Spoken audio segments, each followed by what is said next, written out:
Good evening, everyone, and welcome to a virtual panel discussion on coal ash in Memphis. I'm Pearl Walker, coordinator for Memphis Has the Power. Memphis Has the Power is a campaign to ensure that Memphians have clean, affordable, and renewable energy options.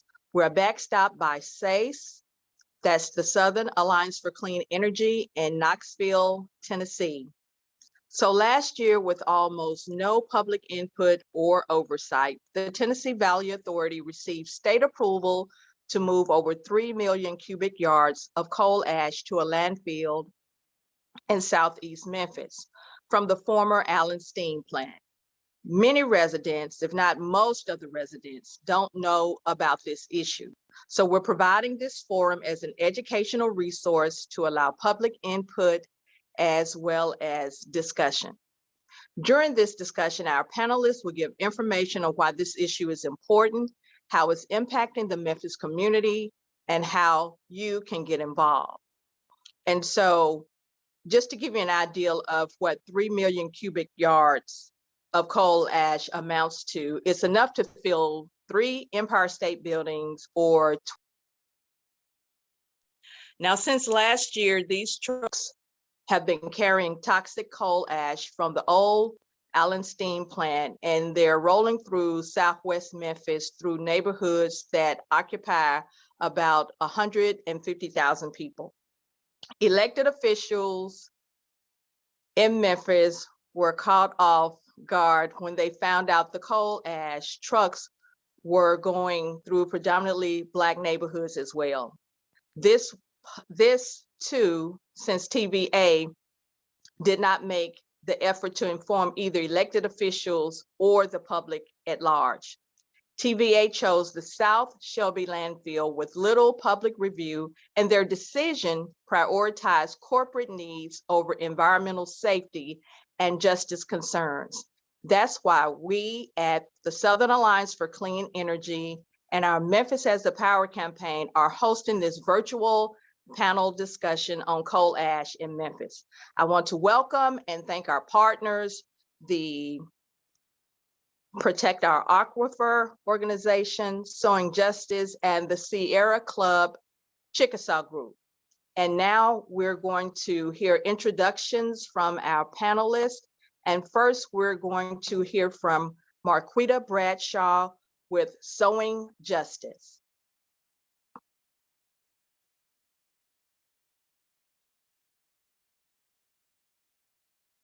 Unmute yourself. Hi, everybody. I'm Marquita Bradshaw, Executive Director of Sowing Justice. You can go to our website, sowingjustice.org, to sign up to find out more information on the work that we do to increase civic engagement in communities experiencing pollution. Today, we are talking about coal ash. It is a very hazardous substance, and it's not classified as such, and which really needs to change with the EPA. I want to talk today a little bit about what short-term or acute exposure looks like and long-term exposure, which is chronic exposure. It can bring, it can come up as irritation to the nose, throat, dizziness, nausea, vomiting, and shortness of breath as an acute exposure, which means that you need to go to the hospital immediately and seek care if you are in these communities. For long-time exposure, it can happen over a period of time, and it can cause lead. It can lead to kidney damage, liver damage, cardiac arrhythmia, and a variety of cancers. So this is very serious chemicals, and the most harmful chemicals are lead, arsenic, chromium, lead, and mercury that is part of the coal ash process of especially at the waste point. Thank you. Thank you. And next, we're going to hear from Sarah Houston with Protect Our Aquifer. All righty, Pearl, thanks so much for having us. We've been talking about doing one of these for almost a year now, so thanks for getting us all together and bringing this to the community. So At Protect Our Aquifer, our mission is to protect, conserve, and preserve the Memphis sand aquifer for generations to come. This is one of the most unique water sources in the country, and it lies right below Memphis, Tennessee, and it moves slow, very, very slow. So over the past century, it has been neglected and ignored. And what we're starting to see is legacy pollution sinking down deeper and deeper every day. And one of those alarming sites is TVA's coal ash pits. They're the remnants of over 7,000 tons of coal being burned every single day in Southwest Memphis for nearly 60 years. And Protect Our Aquifer's origin story actually revolves around the site and TVA's irresponsible and secretive decision to drill 5 deep wells into the aquifer right next to these unlined coal ash pits. And the original plan was to use treated wastewater, which everyone in the environmental community thought was a great idea. And they decided to change that plan behind closed doors. And that led to Protect Our Aquifer forming up. Since then, we've been very involved in the site and working with many of the folks on this call today to participate in community meetings, in the comment periods, required NEPA environmental impact studies. But the truth remains that this process to decide how to move the coal ash has been very troubling, has been very closed, has not been transparent, just like Pearl and Marquita both mentioned. They use a lot of self-imposed parameters that I'm sure we'll get into tonight. At Protect Our Aquifer, we are thankful that the coal ash is moving because it's the first step to actually start cleaning up our drinking water supply.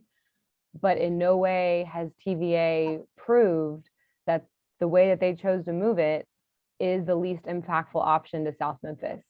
That's why we've stayed in the fight, and we look forward to hearing from the other panelists and the questions from the community today, because we know that they could be done in a much less impactful way while still protecting the environment and cleaning up our drinking water supply. Thank you, Sarah. And next we will hear from Dennis Lynch with the Sierra Club Chickasaw Group. Yes, hello, y'all. Pearl, thank you, and thank you to SACE for inviting me to be on this panel. Obviously, the aquifer is an important thing for Memphis, and we are all so proud of our water. Again, and my name is Dennis Lynch. I'm the conservation chair for the Chickasaw Group, which represents the Sierra Club in West Tennessee. My own personal involvement is more so involved in transportation and also energy-related projects. But I don't mind being here on this panel. It's obviously important. I have some detailed comments I'm going to make later. But as for now, I'm just saying hello and introducing myself. So again, thank you, Pearl, and thank you for our good allies that are here on the panel with me. Absolutely, and you're welcome. And so next we're going to hear from Maggie Shober with the Southern Alliance for Clean Energy. Hi there, good evening everyone. Thanks Pearl, and thanks to all the panelists. I'm excited to be here and talking about this important issue. I will get into a lot more of the details about how we got here and where we can go from here. But I'll start out with, my name is Maggie Shober. I'm the research director with Southern Alliance for Clean Energy. And what we do is we work towards clean energy resources all across the Southeast. We were actually founded in the 1980s as a TVA watchdog organization. So we've been at this for a while. And let's just say the best option would have been to go back in time and close the Allen steam plant a lot earlier than it did, because then you would have a lot less coal ash to deal with at this point. And the other point I want to make is that while the Allen coal plant is closed, TVA is still operating numerous coal plants all across its territory. and plans to for another 12 or 13 years at least. So another thing we're working on is, we can see how incredibly impactful it can be when you have a lot of coal ash to deal with. Let's not make even more of a problem for ourselves by continuing to generate more and more of this toxic sludge all across the valley. So that's another thing we are working on here at SACE. Thanks. Y'all. Okay. Thank you, Maggie. And lastly, we have Dr. Jeff Warren, who is also Memphis City Councilman. Dr. Jeff Warren, that's Super District 9, Position 3. Thank you again, Pearl, for getting us all together. And thank you. That was my introduction. I was going to say I was Super District 9-3, and you took my thunder. I think that I first heard about this on the council when I was getting a report from Cesar, who've been doing studies for MLG&W looking at our water supply. And at that time, I was made aware that we had these big toxic flumes going through the ground headed toward our aquifer that we're going to need to have to clean up. And I think Sarah said it best. We're glad that people have started moving this coal ash. I did talk to the TDEC people about this, and I was convinced that we should move this as sludge on the barge down to Texas off of the aquifer. And the TDEC environmentalists on there convinced me that perhaps the fewer times you touch this stuff, the better off you are. And by only touching it in one place, like putting it in a truck and dumping it, that may be less potentially hazardous. That being said, there's no reason that we should be taking it from on top of our aquifer and moving it through poor African-American communities to another African-American community and dumping it and leaving it on top of the aquifer.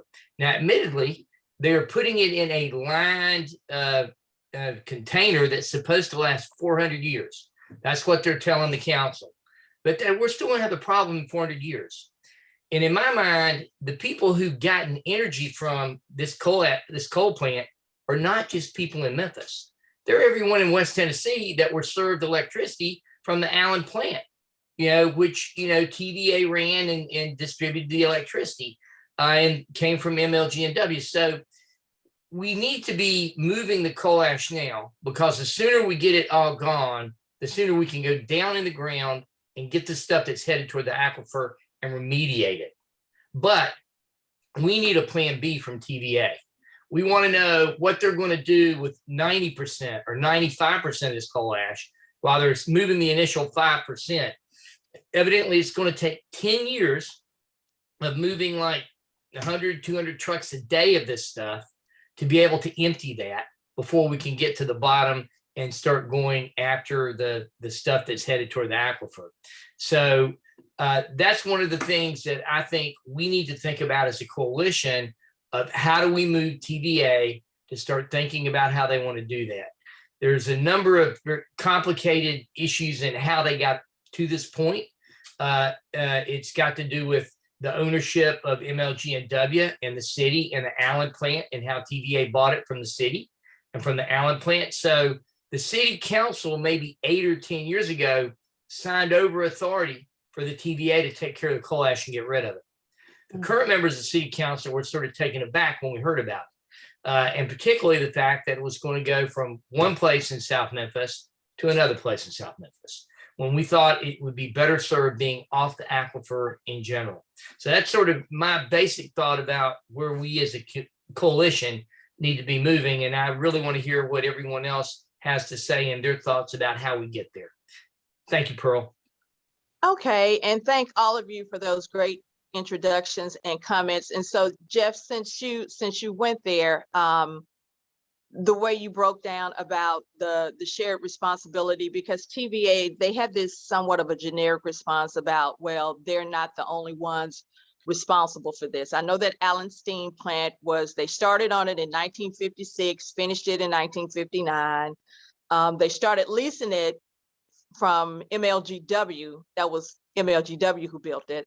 And so they started leasing it from MLGW in 1965, and then they purchased it right out from MLGW in 1984. So when the conversation is surrounding TVA and the coal ash and removing the coal ash, and they get into this thing about the shared responsibility, and I know you all said that you all didn't know about this agreement. So how important is that particular piece to this overall process in terms of next moves, in terms of who when they say it's just not their responsibility?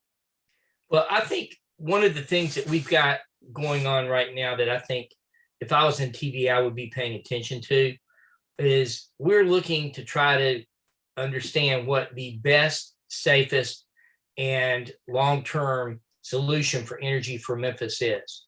And is that to stay with TVA, or is that to go with some alternative energy groups that would provide us with cleaner energy? I think Maggie mentioned that, TVA is still planning on using coal-fired plants for the next 15 years or whatever. Do we want to be contributing to that as a city if we can get renewable energy in something that's not a coal plant? So, I mean, I think as we look at this and TVA decides how they're going to handle it, it will make a difference in what the city council decides. So, I mean, that may be our only leverage. And, I think TVA could come out of this looking like a winner if they decide they want to work with these coalitions and come up with a win-win solution. I think sitting down and, putting their heels in the sand and saying, no, we're right and we don't care what you say, may not be a really good long-term plan for them if they want the 12% of their total business that they get out of Memphis. But that's just my opinion. It's going to take, 6 other votes on the council that agree with me on that before we know where we're headed. And we're still waiting to see what's going to be the results of the MLG&W study on that, which should be coming out later this summer. Okay. Thank you for that clarification. And also what the councilman was referring to is for the first time in history, MLGW may not be renewing its contract with TVA. And so just stay tuned for that. And that will probably come up a little bit more during this discussion this evening. And so I just want to thank our guests for joining us and let you know that you can submit questions in the Q&A feature, and we're going to try to select and respond to as many as we can. And so before we go any further, let's get a clear definition and explanation of what coal ash is, how it's created, the best ways to dispose of it, and what are the risks. Some of this we kind of touched on a little bit in the introductions, but I want the listeners, I want the guests to be clear on what coal ash is and what are some of the risks surrounding coal ash and its disposal. So Sarah, can we start with you, and then maybe we can get one other panelist to chime in on that as well? Sure, absolutely. Thanks, Pearl. So when it comes to, how coal has been, used in this region, they were trucking, train, and barging it in for, a long time. And, they burned it in order to generate that steam. And that burning is a very impactful pollution generator. So, and there's other folks in this call that can speak more to the air quality concerns that, resonated from this happening. But what concerns us as well is the residuals, what's left over from that coal burning is what we call the coal ash. And the coal ash is lots of heavy metals and elements. Marquita touched on them earlier: lead, fluoride, mercury, radium. There's also radioactive constituencies in that. And so the ash, that fly ash, is a lot of times how they dispose of it is just in these unlined pits. They dig the hole, bury the material, rinse and repeat over the next 60 years, and they're just big open pits. So now if you go to that site today, you'll see one of them that's kind of got some grass growing over it. The other one kind of looks just like a really dark, dirty field. And so that's really how, historically, we used and, you know, disposed of the material. Okay, would anyone else like to chime in on that? Coal ash is a general term, and it just refers to whatever waste is left over after coal is combusted. It's usually in coal line power plants, but again, it is very hazardous waste, and the landfill that they're moving the waste to is not equipped to handle this type of hazardous waste. So when you say not equipped, can you elaborate on that? This landfill is, every landfill has a level of what type of waste it should accept. This landfill is supposed to accept residential waste, not any hazardous waste like coal ash, nuclear components broke down, or different things like that. We before I was with Sowing Justice, I was with Defense Depot, Memphis, Tennessee Concerned Citizens Committee and Youth Terminating Pollution. And we had to fight to keep nuclear waste coming in from Canada, Germany, Mexico, to that same landfill. The thing about a landfill, once you get one, they always keep trying to expand the definition of what that landfill should be able to accept. And so it is not lined. And so if the containment features fail and how TVA has it, then it will cause a catastrophe because of the residents around it and also the groundwater and streams that are close by. I want to clarify something about the Sure. South Shelby landfill. There's the existing landfill that's been there a while, but they created some new pits in order to put the coal ash in there, and they put a certain thickness of clay on top of the pit when they dug the pit, and then they also put some, Sarah's nodding her head, some type of other material, a plastic impermeable liner on top of the clay, and all of this is above the water level in that area. So they did make special provisions for As I stated before, that landfill was never zoned for that type of hazardous waste. And so they expanded it without going to the public. But that's an important point, and that is true, but let's not be incorrect about exactly what they did with the space where they're putting the coal ash. They did make an effort to. The original South Shelby. Yeah, we're not talking about the original. The original South Shelby. So I wanted to make the point that the original South Shelby landfill was never zoned for this type of hazardous waste. And so for them to expand it is to do so without any input from the citizens. The community input and the community relationship is definitely a big issue. That was definitely not handled properly and appropriately, and that's an important point, and I know that's one of the things we're discussing today. And so it is correct to say that it was never, the original intent was never zoned for this type of waste. Okay, so on that part, Marquita, we're clear on that, and I see your hand, Jeff. And then Dennis, when you said when they created the new pods, that's some new ones, and they lined them, what material did they use to line them with? I want to let Sarah answer that. I think she probably knows in more detail. Okay, because that was going to be my next question to Sarah. Is that material suitable in terms of guarding the aquifer? Right, absolutely. So, you know, like Marquita was saying, the original South Shelby landfill, that's been accepting all sorts of types of waste.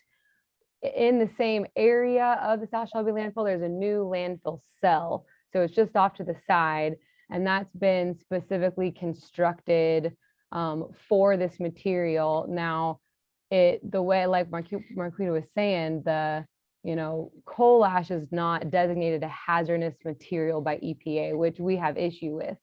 So the reporting and the requirements for the landfill are a step above your normal residential landfill, but it's still not that super high, high level. And in the special waste permit process, which is what they needed for this coal ash, there is no public input. But with all that being said, this new landfill is way better than the open pit we've got right now. So the current landfill, what they did was they found a site that's at least 10 feet above the groundwater level, dug down no deeper than that. They put in 2 feet of compacted clay, and clay's, water doesn't move very fast through clay, but they put 2 feet of that. Then they did what's a 6 mil, so, about this thick of a poly liner, so a thick plastic liner. They double stitched all those seams together. And then they put in what's called the leachate collection. So that's where, rainwater and things will collect at the bottom of the pit.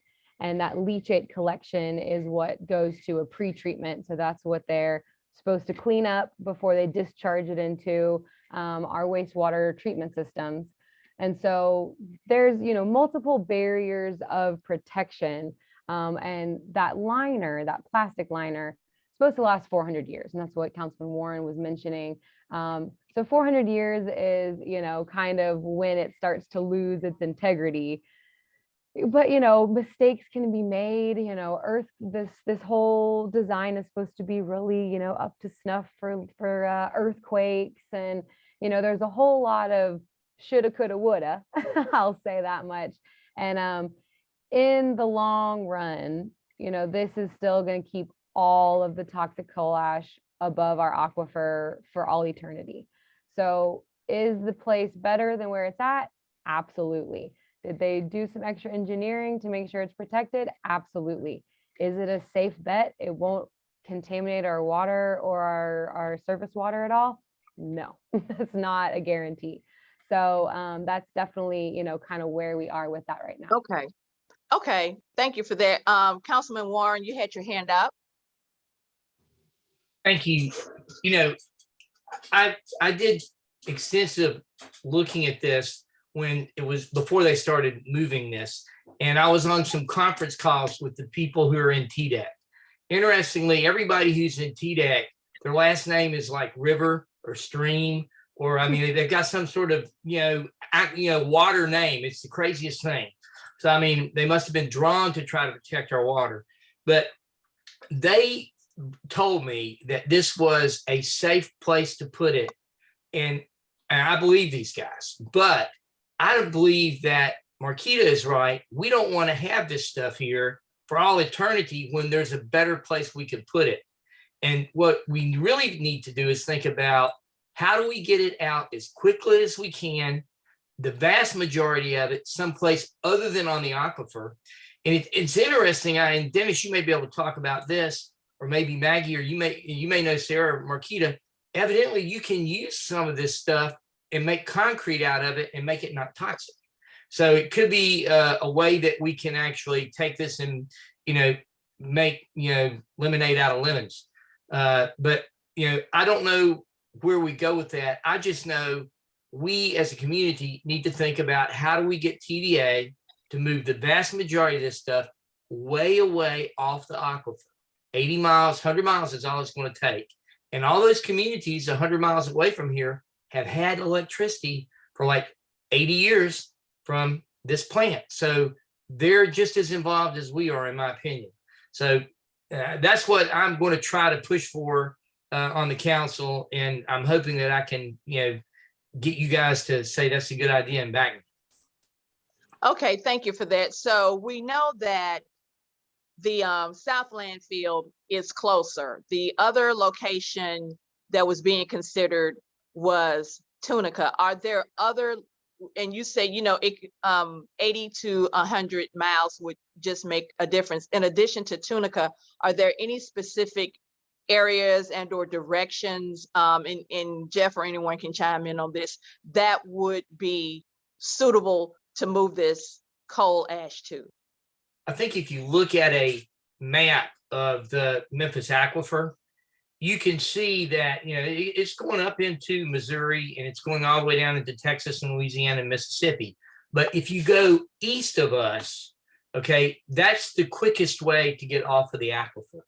And depending on which direction you go, and what it's going to require is TVA to build something in conjunction with a company just like what was built down in South Memphis.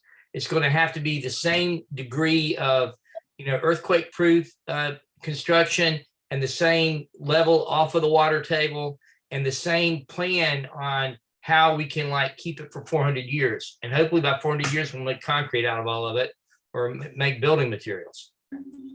Okay, so as it relates to the possibility of MLGW breaking away from TVA, but this coal ash situation could be used as leverage and in a larger context. So for informational purposes, fossil fuels, that's considered as dirty energy, and we're wanting to get toward more clean energy. And so, Maggie, could you chime in on what is meant by clean and renewable options for power as an alternative to coal, because that's how we got here from burning coal?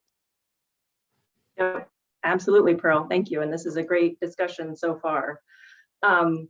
So we think of fossil fuels. They're very aptly made. They're come from fossils from long ago, dinosaurs and plants that have broken down and made things like coal. Other ones are oil and what we call natural gas. Sometimes it's called fossil gas these days to make sure folks understand it also fits in the fossil category. When we talk about clean energy, there are a number of definitions floating around there, but the most important that we focus on at SACE are energy efficiency and renewable energy. So energy efficiency is its own kind of resource, because every kilowatt hour that folks are not using is a kilowatt hour that doesn't have to be generated by coal or gas or even solar or wind. And so that's where we like to start. It's also in a lot of ways a whole lot cheaper to do. It's cheaper to not use electricity than to generate it. And it also helps folks pay lower electricity bills, which is absolutely critical all across Memphis, all across TVA, actually all across the Southeast. The Southeast has really the highest electric bills of the states all across the country. And it's a huge affordability issue. So energy efficiency is the place to start.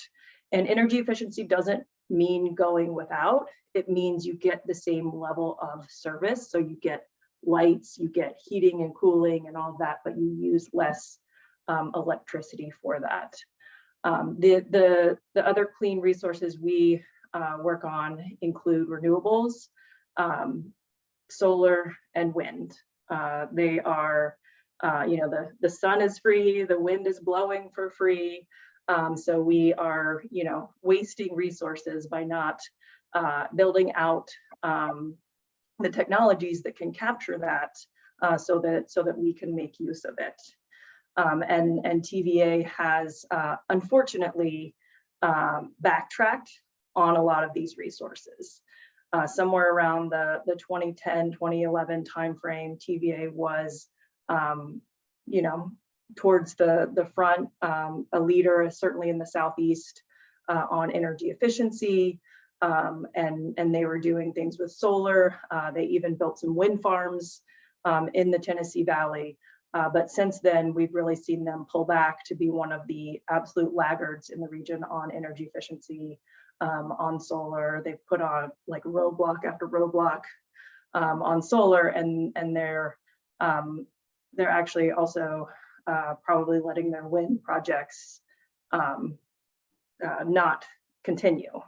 So these clean energy resources are absolutely critical for us to get off of these fossil fuels that got us here in the first place. The pollution, you know, like I said in my intro, the best way to prevent this would have been to go back and stop using that Allen steam plant.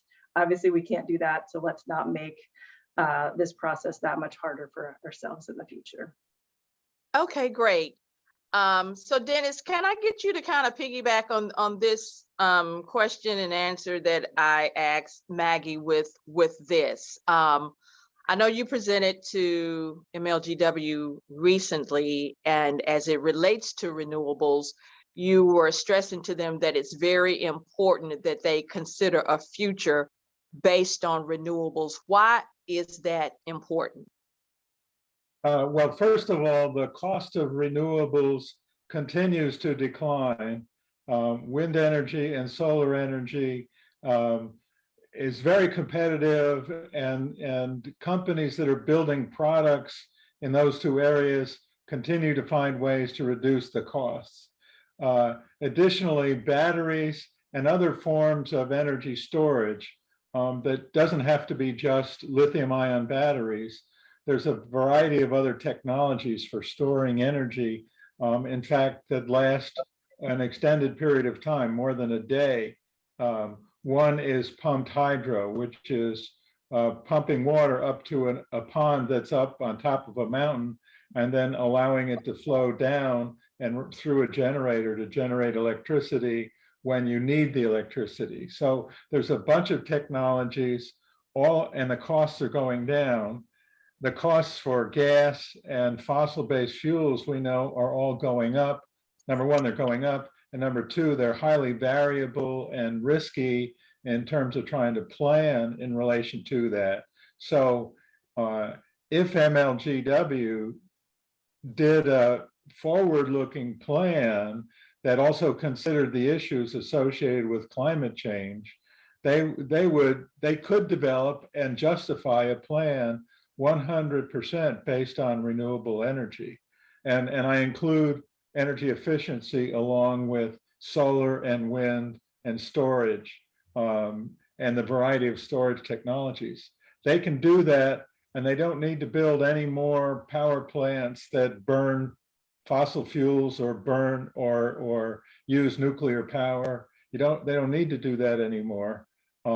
But unfortunately, many people in the industry are just used to, power plants, and they are always finding excuses not to do renewable energy. But the information's out there, and most new power plant installations around the country are moving towards solar and wind and batteries. So that's what Memphis should be doing.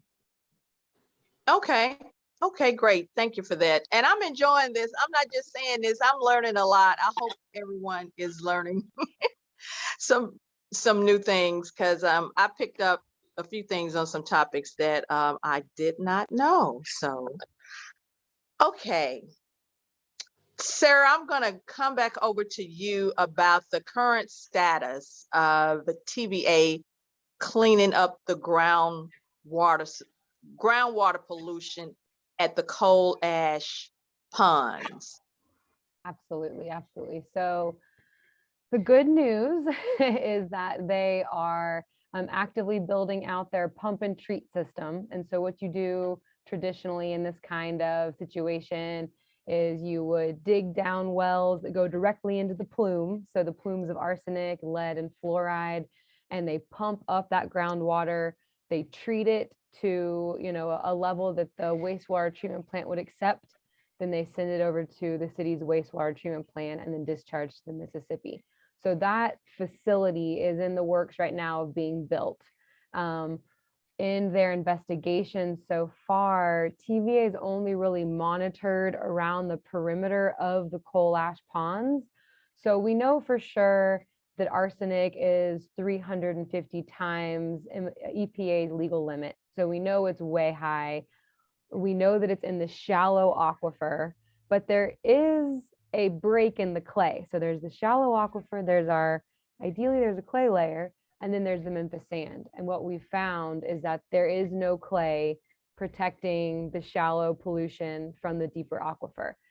And to add to that, there's been no wells, monitoring wells, investigations drilled directly below the coal ash ponds into the Memphis sand aquifer.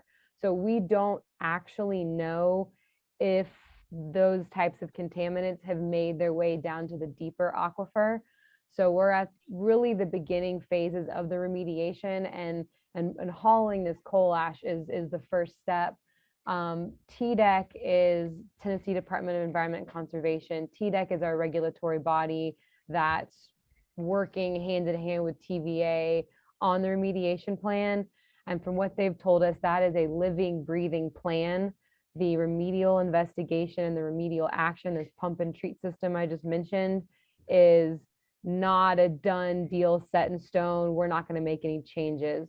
As more information comes about where this coal ash is leaked down to, what the levels of contaminants are, the plan can be continually improved upon.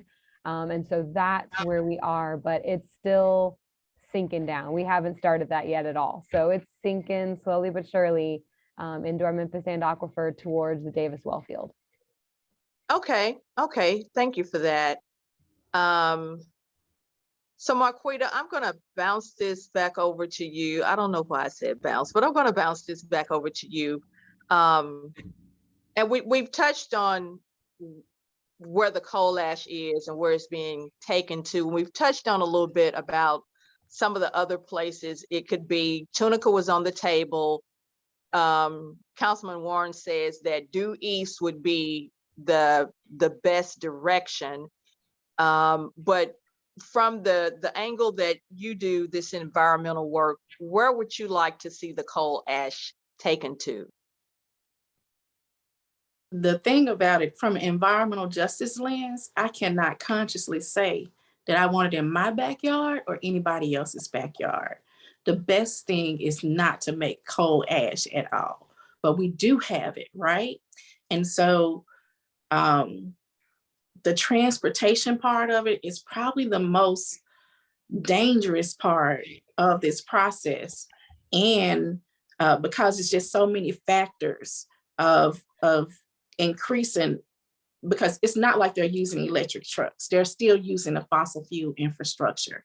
And so what usually is going to happen, if you look at it somewhere 100 miles away, it's probably going to be an economically strapped environmental justice community too, that does not have the capacity or the roads to be able to receive coal ash or even a facility for such hazards. Because even though that TVAs say they have all these precautions in place, we know things go wrong when you look at the Kingston coal ash spill and how devastating it was to the workers and how many people died over the years. And so I can consciously say that I just don't want coal ash anywhere. But since we're here, is there a best place forward? With you are talking about creating a place where you have clean air, clean water, and clean soil for the future, then you have to look at all aspects of transporting the coal ash and also the remediation process and what that means for other places who don't have aquifers to drink from, because 100 miles from here could mean a community actually get their waters directly from streams or shallow groundwater, which are wells. And so I don't know how safe it would be for another community to receive coal ash. Hypothetically, you do have to make sure that you have a rubric in place to make sure that it's not an environmental justice community and that the community their source drinking water is not shallow groundwater or river or stream that's nearby. And I know that did not answer your question completely, but we have to make sure that we protect the human health aspect of this and also the physical environment too, because we live off the land. It's part of our life. Okay, thank you for that. And I appreciate you referencing the Kingston spill that took place. That was that was in 2008. And if you all want to Google it to find out more about it, but the Kingston spill, it was horrible, and people are still dealing with the after effects from Kingston. People died. There were a lot of medical conditions after the fact. A lot of landowners, their property was destroyed. But it was a slippage of an unstable layer of the wet coal ash, and Sarah was talking about the wet versus the not so wet coal ash that was underneath a pod. But thank you for referencing that, because that community is still suffering the after effects of that. And then there's another community in Alabama where they just came in once again and did their thing. And this community is suffering in so many different ways from a health perspective, and just the economy just destroying this this whole town. I see your comments, Scott. Thank you. Okay, it came in and it went. Let me go back to my other screen here. And so with that being said, I just wanted to just try to cover a few bases here. So back to the legislation, we have well, no, let me say this. I apologize, y'all. So dealing with the transportation piece, I know this is not specifically your area, Dennis, but this is about transportation, and I wanted to ask this question. So the trucks are hauling the coal ash, and somebody else can chime in on this as well, but the trucks are hauling the coal ash. What if a truck is in an accident? I know these trucks are supposed to be specially designed as well, but what if a truck hauling coal ash is in an accident on the streets of Memphis? Because they are traveling city streets. They're not traveling the interstate from all the way from point A to point B.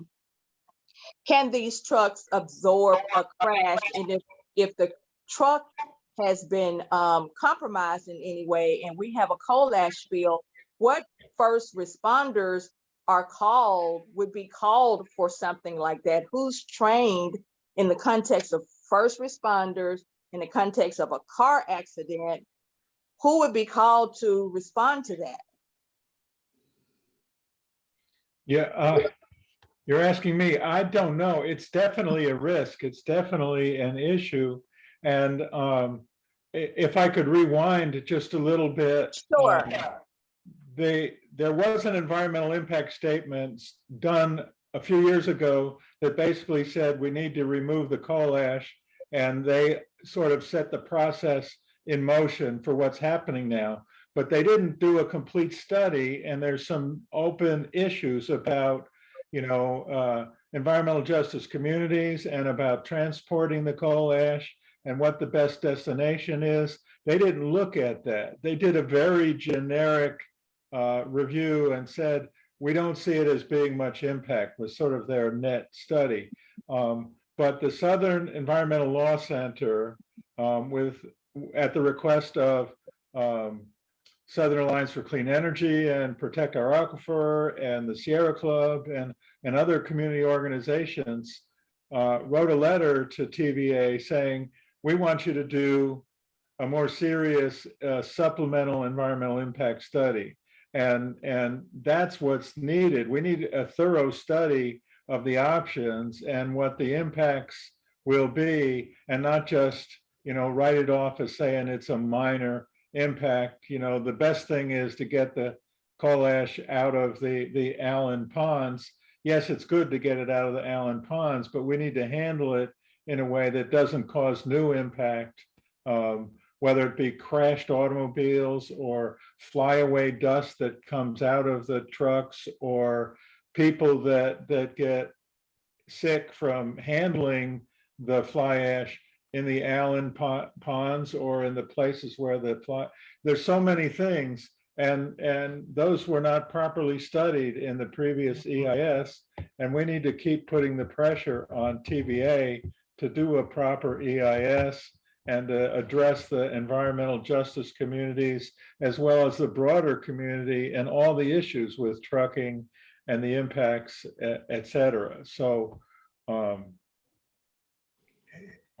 Sarah knows about that. Other folks involved in this know how important that is. We need more information before we make an ultimate decision, but TVA needs to go promptly to do that supplemental EIS study so that we can have good information to make our decisions.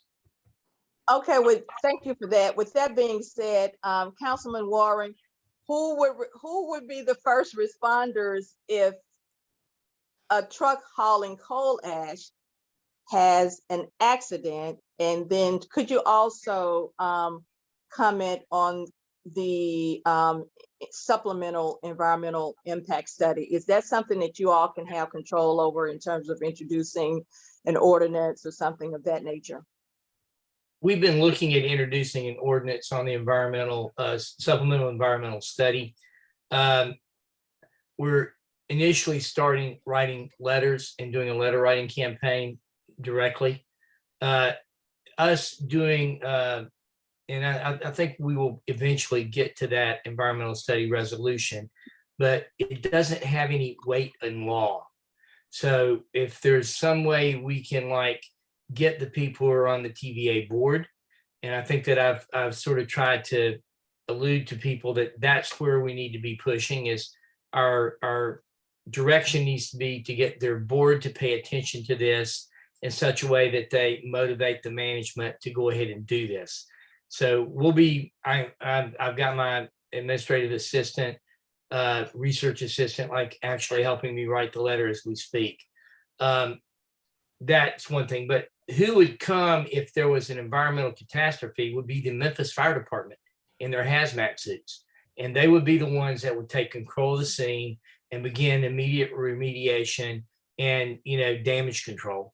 So we have one of the best fire departments in the country, in my opinion, and they would be involved. I'm hoping that we don't have to deal with that. Someone asked about how these trucks are made. I just want to say that, but that's just one of the many things that I've been thinking about, but go ahead. What would you want? I missed you. What'd you say? I don't want the trucks to be in an accident either, but that was just one of the things that I had been thinking about. Right. And I mean, I've seen, some pictures of these trucks and they look like, sort of souped up tanks. They've got, space age cabins for the drivers that are completely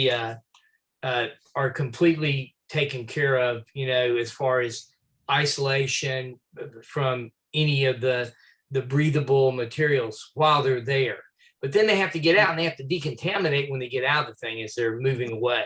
So, I mean, protocols are present. And the question is, as Marquita said, I mean, all it takes is a break in protocol or some accident to happen, and then you're dealing with toxic substances. So, and the people who would make the initial cleanup and the initial move would be the Memphis Fire Department. That's who would be called. Okay for that. Thank you.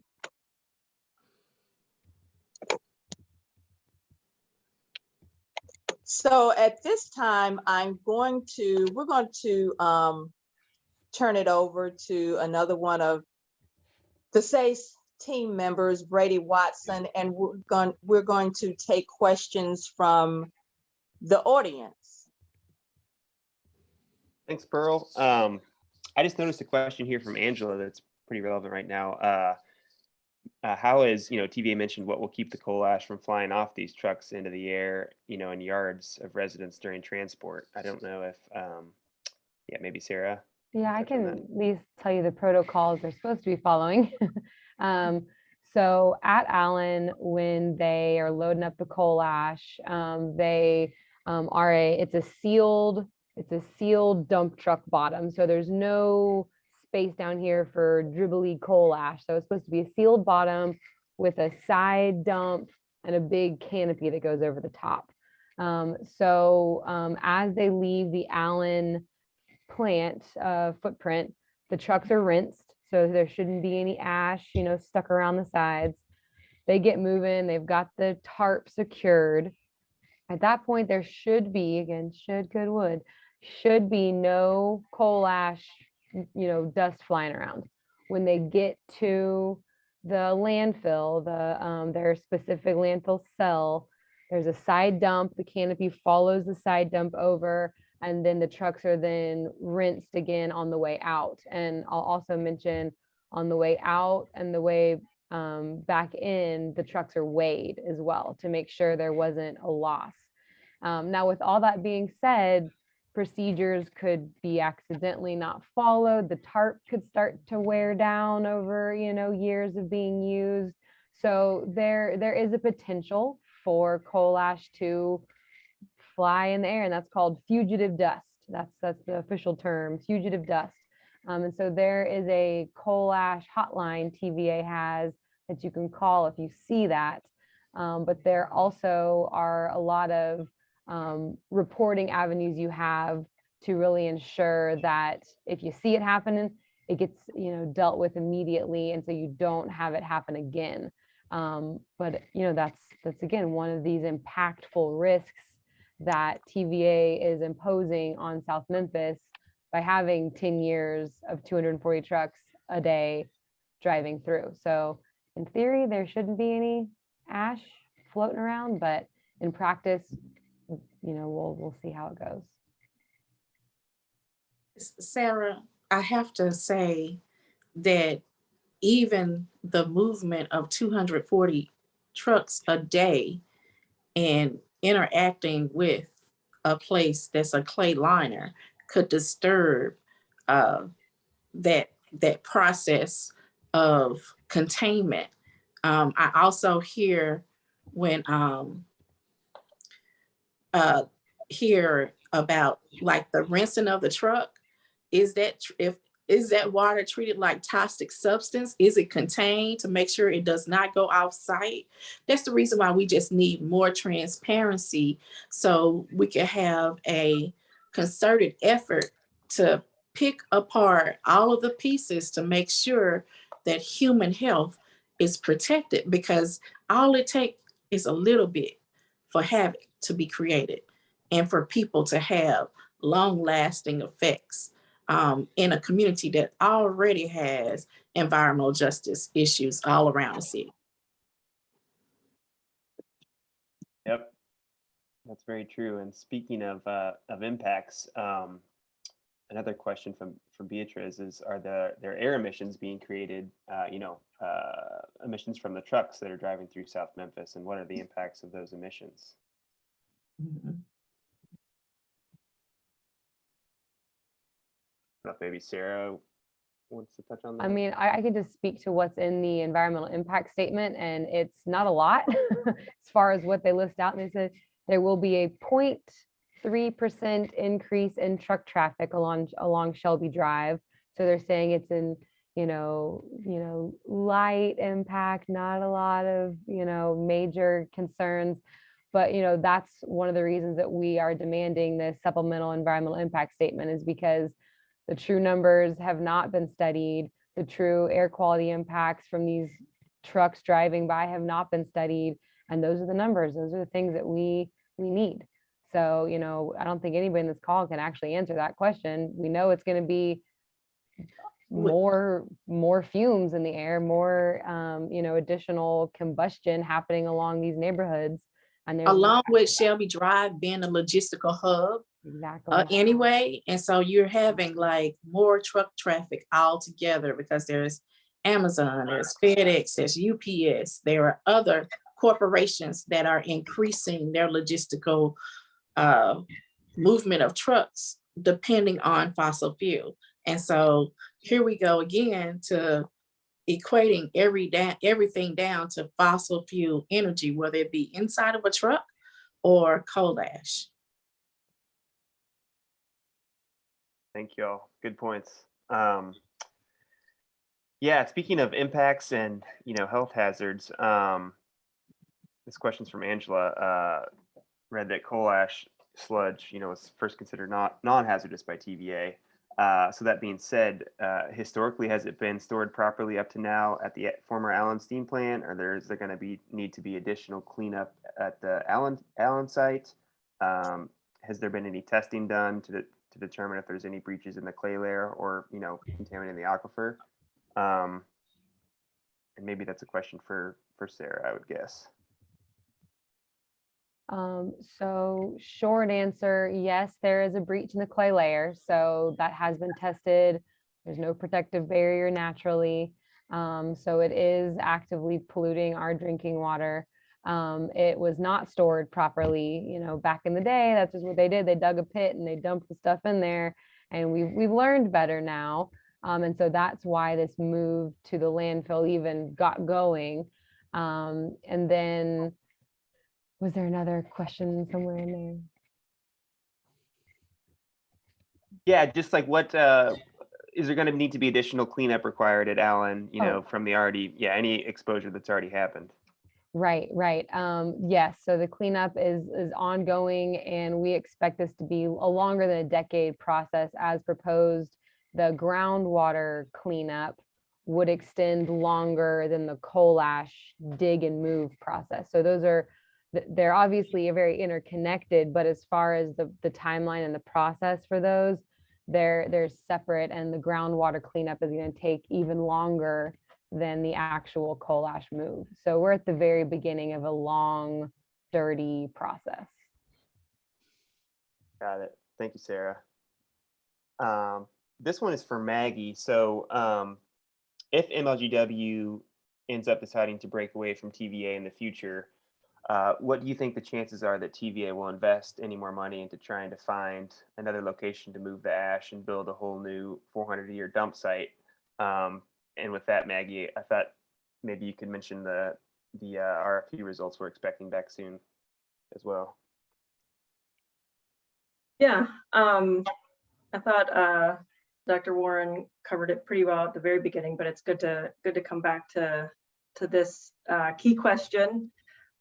So I think though TVA is legally required to clean up whether or not they're still serving MLGW. That that decision is and should be separate from how they treat what's going on at Allen. And I think that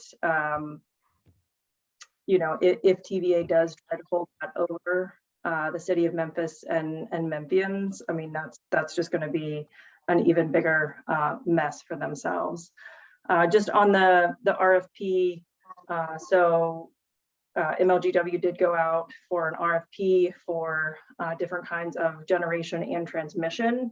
TVA has said that none of its customers can use its transmission system, even if they're paying a fair rate to do so, because TVA is protected by the TVA Act. Anywhere else in the country, absolutely, Memphis could just pay a rate to use TVA's transmission lines, but because this is TVA, they're not. So MLGW is going to have to build redundant transmission to connect to quite frankly, a very large market across the Mississippi River called the Mid-Continent Independent System Operator that runs all the way from Louisiana up into Canada. So MLGW is going through that RFP process now. They're still evaluating the bids and will give a presentation to the city council and its board.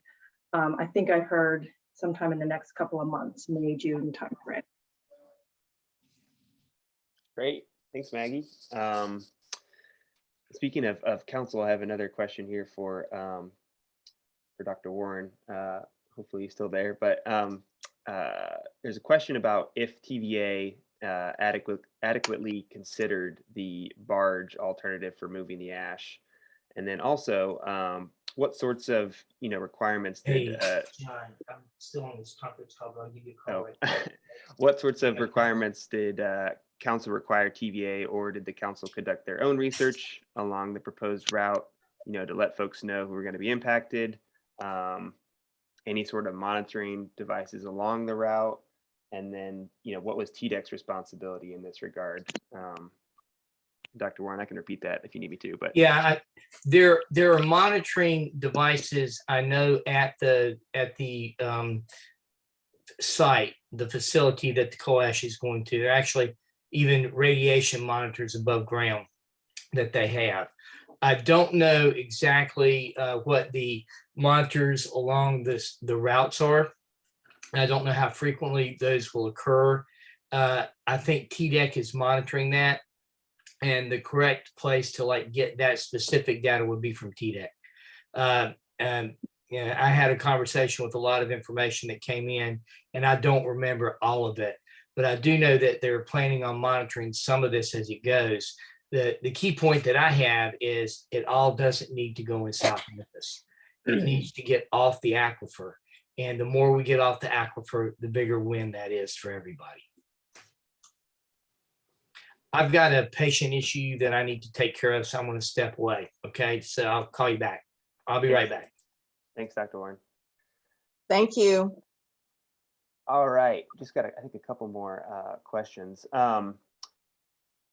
This may be a question for maybe Sarah or Maggie or even Pearl, but will the Allen site and or the Shelby landfill have to become a Superfund site in the future? Or would that require coal ash being defined properly as, toxic as it is? Anyone take a stab at that? I'll defer my turn to Marquita because she grew up in a Superfund area. The way coal ash is classified by the EPA, which it needs to be reclassified. It probably would, if it was classified as hazardous waste, then it probably would be a Superfund site. And so this is something where you have to do the rule change with EPA. And so in order to make sure that public health is protected. So the answer is, as the rules from EPA stands now, no. Should it? Yes. Got it. And I'll also say that one of the things that TVA mentions in the environmental impact statement that it did do, while it doesn't talk about where specifically it's going to put the ash and what the impacts are that going to be, they did talk about wanting to have the Allen site available for redevelopment. So that does seem to be in the minds of TVA and somewhat what they have prioritized throughout this process. Because that's, apparently a very desirable piece of property, and TVA would like to see something else be able to go there. All right, I got to follow up. Let's hope for solar panels. Yes, cheers to that. I've got a follow up to this one.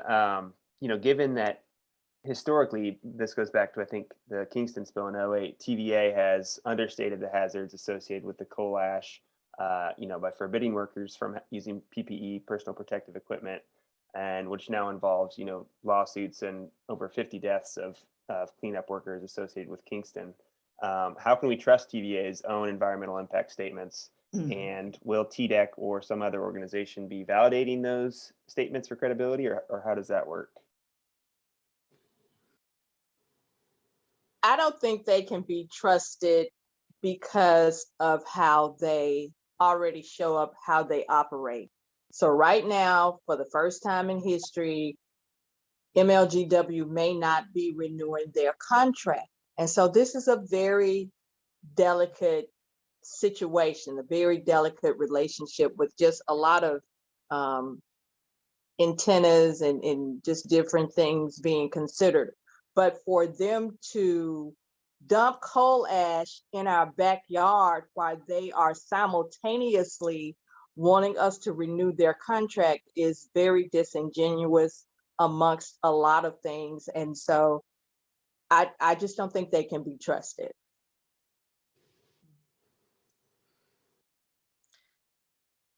It's like an abusive partner, right? You know, it's like Yeah, we yeah, keep saying that we need clean, renewable energy, and it goes into like, and they continue want to use fossil byproducts to produce energy, whether it be natural gas, whether it be coal, or just not really protecting our major wealth in Memphis is our water, right? That's where our wealth comes from. That's what attract corporations to come here, to bottle here, to make all the nice beverages that we like to have. Or even corporations that need to use water in part of their process. So it's very important for us to protect our biggest asset and the wealth that we have in our clean water, in our aquifers, because we are blessed. We don't have to get water from the Mississippi, but there are communities that do. Like, I wouldn't want to drink from it, and I wouldn't want anybody else to have to drink from it, but that's the choices they have. And we are in a position where we know better, so we have to do better. And either we're going to break this cycle of pollution violence that we have with this partner TVA, and hold them accountable to move towards the industries that we know that are renewable, clean, and green, or we continue to be in this abusive relationship where these communities are receiving the burden of the fossil fuel industry on all aspects, even within being a logistical town, along with everything else. So this is one of those things where it's up to us to hold them accountable, because TVA belongs to us, right? Even though we are reviewing the contract through MLG&W as if we're going to go with another energy producing entity with another different type of portfolio, we still have to be wary and make sure that we don't go into another abusive relationship because how we've been treated by TVA. Ooh, well, that was. Brady, sorry. can I add one more thing Yeah. on that? Yeah. There is an entity that does oversee the environmental review process that TVA has to go through.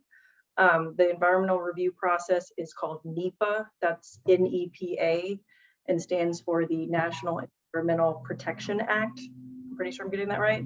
But the agency that oversees that is called CEQ, so it's another acronym, and it stands for,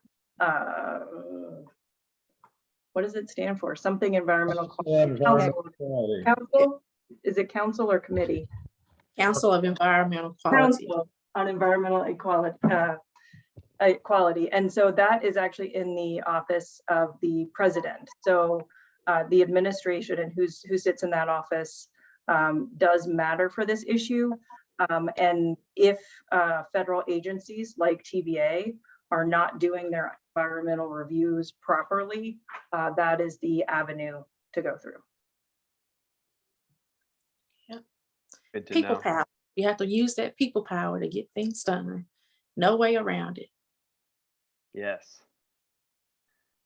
All right, y'all, this has been a great panel. I wanted to ask one more question and I'll hand it back over to Pearl to kind of close this out. But what are action items we can ask our listeners to take, and what are we trying to get folks to do? And I'm going to pass that either to Dr. Warren or maybe Sarah. Dr. Warren, you want to kick it off? I'll go ahead. I think the main thing we need to do is we need to make sure that we understand where the decisions are going to be made for this. And the decisions are going to be made at the TVA board level and in their management. They're going to have to do that supplemental environmental review that we're asking for us to look at this again. And they're going to need to be the ones that make the plans to move the coal ash away from the aquifer. So as local governmental bodies and local environmental groups, we need to be pushing that and make sure voters understand that, and also citizens understand that that's where the lever is going to be turned. It's going to be at the TVA board level, and we need to be addressing those members on the TVA board. Yeah, we're also are hopeful that our city council will pass a resolution to demand that that SEIS, so that it just extra, political push, so we can kind of go to TVA board with that, show of support. So that's one of the big things that we're pushing for right now is, we've formally asked TVA for that supplemental environmental impact statement, and they have formally declined, and we will formally not shut up. So that's where we are with that. And in addition, I've been working with Pearl and MCAP, Justin J. Pearson, and the Teamsters International Union actually to bring a virtual community coal ash training to Memphis at the end of May. We're still working on a date. It will be virtual, it'll be about an hour and a half. And what that will do is actually help provide all of us with some of the questions you're asking today. What are we looking for with dust flying around, and how do you report it? So they're going to actually be bringing in some of their facilitators and professional trainers to help inform the community. So as we get a date out, if you sign up for this, I'm sure you'll be on SACE's list, and we'll make sure that we get that information out to you as soon as we have it locked in. But that'll be a great way to really continue pushing the needle forward on that, and really just getting people understanding what actions they can take. And the only other thing I'll say is just like stay involved with all the groups on this call. We're all working various angles of this really big issue, and I think we would all like to see a plan B come to fruition, and not have the full 10 years of trucks driving through, but have plan B where maybe TVA does a little bit more investigation into an alternative for year 3, 4, 5, 6. So that's something I think that as we demand more information through this SEIS, those alternative options might, reveal themselves, or at least we'll know ways to mitigate community harm. So this is the beginning. So stick with us, y'all. And I'll turn it over to anybody else that wants to add any, next steps or things to watch out for in the future. Okay, so that was great. This whole 1 hour and 22 minutes has been great. And so I just want to thank everyone. And at this time, we're going to let our panelists have a minute for some closing comments. And I think I'm going to start with Dennis. Are you still there? Yes, I see you.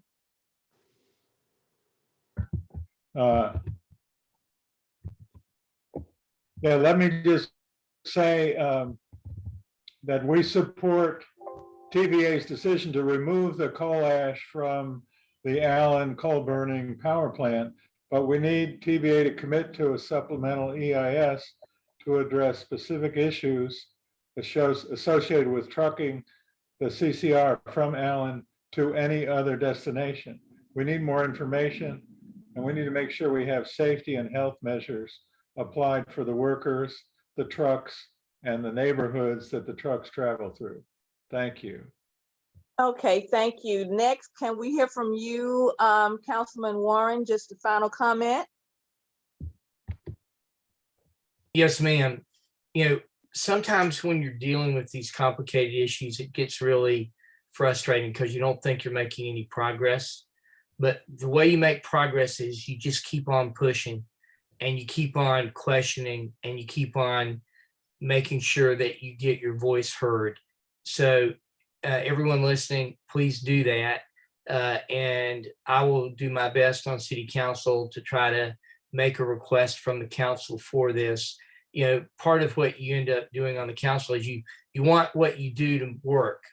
So we're going to try to make this work, but it's going to work when everybody else who's on this call is sending information to people who can affect the board of TVA. Thank you. Thank you. And Marquita. There are several ways that you can get involved. You can go to sowingjustice.org, or you can go to cleanuptva.com. .org, a new coalition dedicated to making sure that there's accountability in TVA, and we hold TVA accountable to go to clean green energy by 2035. So one way is to contact your city council members and let them know how important this is to you on a city level. And then also you can contact your state legislators and your federal representatives. Your congressmen and your US senators are actually part of making the rules of TVA. And so what we do at Sowing Justice is to make sure people are civically engaged to have healthy and safe communities by participating and commenting or learning more. So just do what you can to make sure that we all have clean air, clean water, and clean soil for right now and generations to come. Okay, thank you for that. And Maggie.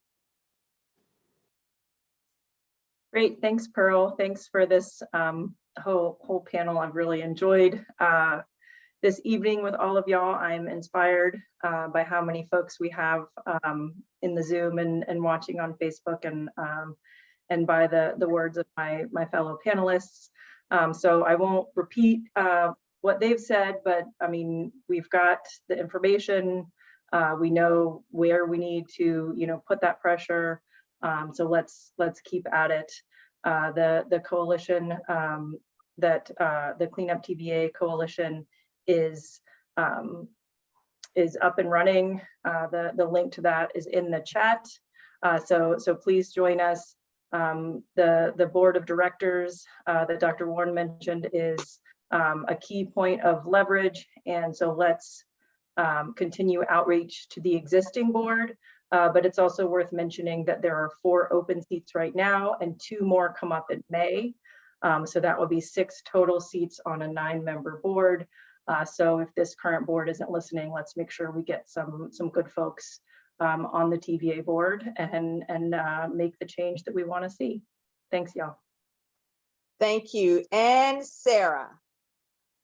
All right. Well, Maggie, thanks for that little tidbit of information. I did not know 6 of the 9 board members were getting replaced. That's huge. So, thank you so much for this opportunity, SACE and Pearl, for moderating, and for everybody that's just, jumped in on this. Protecting the aquifer is our mission, and this is definitely, we're thankful to see forward momentum in that process, but we are very disappointed in the lack of transparency and just absolute neglect to the local community putting input into this decision by TVA. And when we talk about how TVA made this decision, they put up their own self-selected parameters that led to 6 landfills being invited to apply to accept this coal ash. All 6 of those landfills were located in and next to environmental justice communities.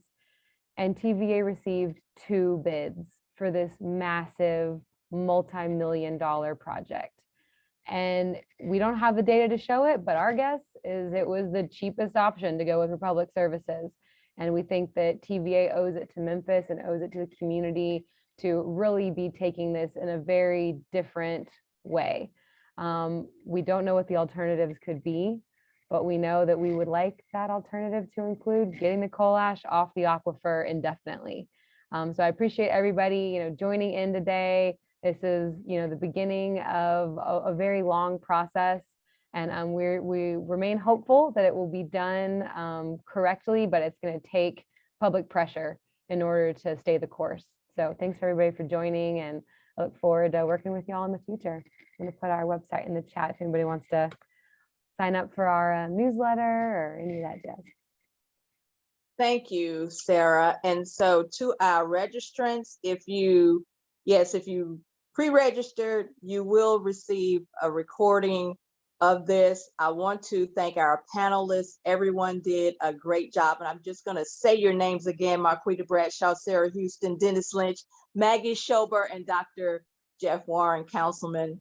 And thank you to everyone who tuned in. We appreciate your questions. And we know some of you all were on social media tuned in as well. And once again, this is Pearl Walker on behalf of the Southern Alliance for Clean Energy, and Memphis has the power. Thank you all for tuning in this evening, and have a great evening. Good night.